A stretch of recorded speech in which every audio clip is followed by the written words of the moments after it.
Primeira coisa que a gente precisa dizer aqui sobre Grêmio e Inter é que está causando uma surpresa geral para várias pessoas do Rio e de São Paulo.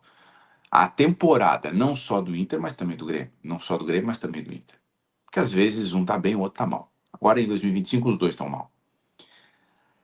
E aí, eu vi, por exemplo, o Brownie, né?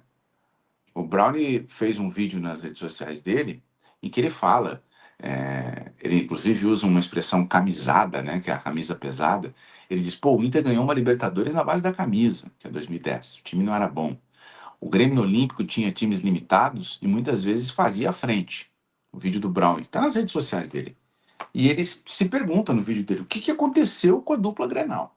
Bom, faz algum tempo que eu tenho alguns tópicos assim na tese, já dividi com alguns amigos meus. O primeiro ponto é que Grêmio e Inter hoje perdem a disputa com outros clubes na hora de contratar jogadores. Tem menos dinheiro, né? Entrou dinheiro de iniciativa privada, né? Que é dinheiro de SAF, e times que antes lutavam para não cair agora estão num outro patamar.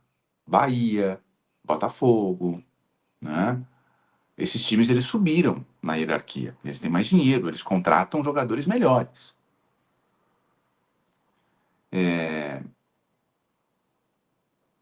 Bragantino, essa lista ela é grande. Então Grêmio e Inter perderam essa disputa aí. E fora isso, o poder de investimento, o orçamento para contratar, Grêmio e Inter estão no fim do Brasil. Então, numa disputa para contratar um jogador, Grêmio e Inter vão ter que pagar mais para contratar esse jogador. E aí o salário é caro para um jogador que é normal. Porque se não pagar mais, esse jogador vai preferir ir para um time do centro do país. Porque do centro do país ele sai para qualquer lado do mundo. Porque o time dele lá vai minimamente competir. Então, a gente tem uma folha salarial muito alta, porque na condição que o clube está, se ele não pagar um salário maior do que o salário que o mercado paga para esse cara não vem para cá. Então a gente vê que Grêmio e Inter perderam dinheiro na hora de contratar. Quando vão contratar, tem que pagar mais caro e ainda fazem escolhas ruins. Porque quando não se contrata os melhores, o risco de dar errado é maior. Eu fui pegar dados do Rio Grande do Sul, do estado, que podia ser um contexto, né? A gente podia olhar e dizer assim, pô, o Rio Grande do Sul tá mal financeiramente e tal. Mas segundo os dados que eu tenho aqui, o PIB per capita, ele cresceu nos últimos anos. O PIB do Rio Grande do Sul de 21 para cá cresceu. Então a gente não tem demonstrativos fiscais do estado de uma recessão. A dívida do estado do Rio Grande do Sul, ela é gigantesca, né? Por conta da enchente, até o governo do estado conseguiu aí um acordo com o governo federal para adiar o pagamento de parcelas da dívida, né? E eu estou citando aqui dívidas do estado do Rio Grande do Sul e não dos clubes, porque poderia ter um contexto aí, né? Rio Grande do Sul perdendo dinheiro e tal. O que existe é uma... O Rio Grande do Sul perdeu relevância no cenário nacional, no sentido de existem outros estados que tomaram a dianteira, atraindo empresas, etc. Mas não é um estado hoje, pelos índices que a gente tem, pelos índices que eu levantei, não é um estado assim capenga. E o orçamento de Grêmio Internacional, voltando para o futebol, não é um orçamento pequeno, não é. Se a gente olhar aí o orçamento do Grêmio, é, é 400 e poucos milhões, o do Inter também, 400, 500 milhões. Gente, não são orçamentos pequenos. Então a gente sai de um contexto em que outros clubes têm mais dinheiro, e a gente começa com um contexto em que outros clubes têm mais dinheiro, e chega num contexto em que as tomadas de decisão, as escolhas de Grêmio Inter são ruins. E aí os times, além disso, não conseguem performar. Eu entendo, eu realmente entendo o argumento de Grêmio e Inter para, nesse momento, setembro, manter Mano Menezes e Roger Machado, tá? Eu entender não significa que eu concorde, tá? Mas vamos lá. O Inter, pegando o caso do Inter aqui, o Inter vive, especialmente nos últimos 3 anos, um círculo vicioso em que ele repete exatamente o mesmo comportamento. Até antes, né? Geralmente é antes. Técnico não dá conta nas 3 competições, porque o elenco não dá conta, cai o técnico, vem outro. Esse outro técnico assume, só tem uma competição, o time melhora, cria uma expectativa que é frustrada na temporada seguinte. A direção do Inter, ela está sendo muito firme em dizer assim, não vamos demitir o Roger, não vamos repetir o que a gente vinha fazendo. Eu entendo esse argumento.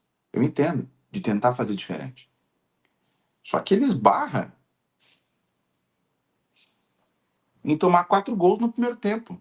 E só não tomou mais porque o Palmeiras tem Libertadores contra o River Plate. E a cultura local, ela sempre foi uma cultura assim, né? De triturar treinadores, moedor de carne, tanto no Beira-Rio quanto na Arena. E agora ainda mais. O torcedor olha, vê que o time não está jogando nada, o contexto começa também a ver isso, a imprensa, a torcida, as pessoas que orbitam na volta do vestiário começam a dizer, pô, jogadores já não acreditam mais no Roger e tal. Vai se criando um ambiente insustentável. A mesma coisa vale para o lado do Mano Menezes. O Grêmio começou a temporada com um treinador, foi um erro rotundo, né? Que até no início se dizia, e o fato dele ser dele ter uma personalidade diferente do Renato causou o impacto, que depois não, mas de longe não se confirmou. Aí depois daquele erro rotundo, o Grêmio, na quarta, quinta rodada do Campeonato Brasileiro, muda, traz o Mano e o Felipão, na quarta, quinta rodada do campeonato. Não é no final do primeiro turno. Então o Grêmio, de cara, já viu que ele errou. Ele, Grêmio, errou. E agora o Grêmio diz assim, não é literalmente isso que o Grêmio diz, né? Mas o Grêmio vai dizer assim, vou tirar o Mano e vou trazer quem? A essa altura do campeonato? Para fazer o quê? De novo, eu entendo o argumento, não significa que eu concorde. Por quê? Porque o Mano Menezes teve os 30 dias do Mundial de Clubes da FIFA, os 12 dias da data FIFA, e o time não apresentou nada. Nada. O Grêmio está 3 jogos seguidos sem vencer na Arena. O Grêmio perdeu para o Sport, empatou com o Ceará e perdeu para o Mirassol. Se juntar o jogo contra o Corinthians, um empate, em 4 jogos o Grêmio fez 1 gol dentro de casa.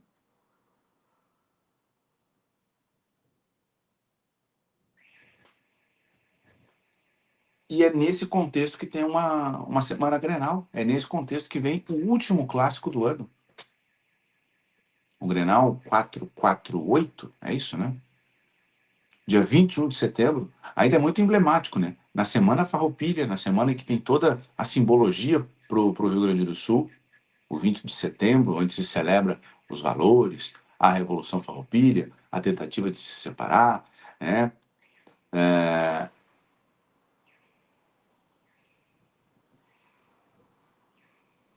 A gente vai ver no domingo, tirando simbologia, tirando contexto, a gente vai ver 2 times que hoje são muito ruins.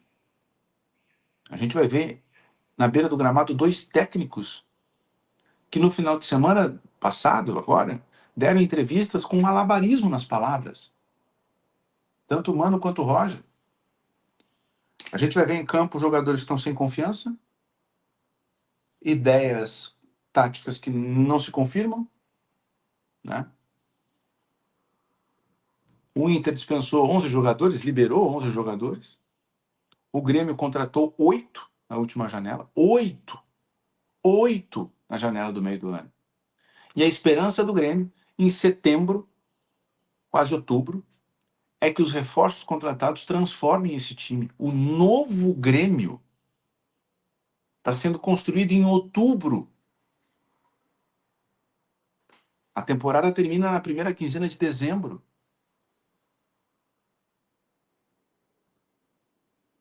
Como isso, gente? O Grenal do dia 21 de setembro, ele se desenha para ser um empate modorrento. E muito provavelmente a gente vai ter o cenário completo. Um estádio com 25, 27, 30 mil pessoas, quem sabe? Porque, além de ser um Grenal numa fase terrível para Grêmio e Inter, vai ser transmitido em TV aberta para todo o estado do Rio Grande do Sul. Então vai ser a moldura perfeita para um jogo medíocre. Me dói dizer isso.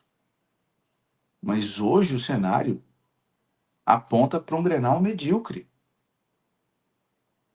Triste. O último Grenal do ano vai valer uma comemoração para quem vencer, se tiver um vencedor, de 2, 3, 5 minutos.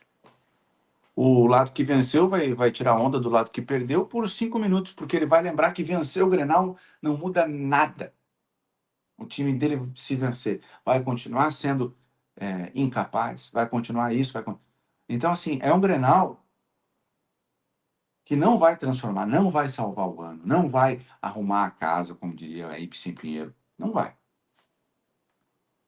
Na verdade, esse Grenal ele pode nos fazer, ao longo da semana, refletir sobre a situação de Grêmio. Mas eu também não acredito que isso vai acontecer.